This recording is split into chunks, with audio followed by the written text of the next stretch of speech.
और भारतीय कुश्ती संघ के अध्यक्ष ब्रजभूषण शरण सिंह के खिलाफ धरने पर बैठे पहलवानों के पक्ष में Olympic medalist boxer Vijender Singh ने प्रेस कॉन्फ्रेंस की।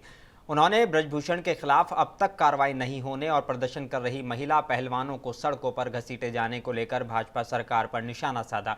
उन्होंने कहा कि ओलंपिक क्या होता है ये बहुत सारे लोगों को पता भी नहीं है। ऐसे लोग भी मुंह में गुटखा खाकर कहते घूम रहे हैं कि ओलंपिक मेडल ही नहीं, हमारे पैसे भी लौटा दो। उन्होंने कहा कि सरकार मांगेगी तो खिलाड़ी पैसे भी वापस दे देंगे।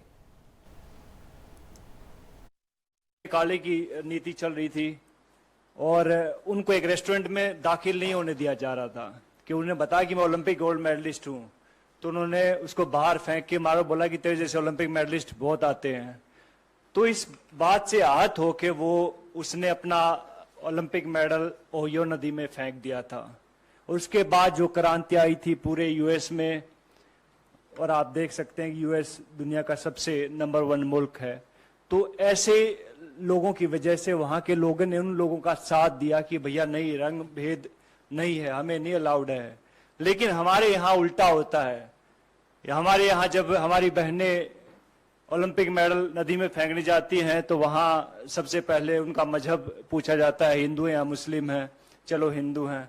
फिर उनको कास्ट में बांट दिया जाता है, अच्छा तुम जाट हो, अच्छा ये वो है, ये वो है, ये वो है।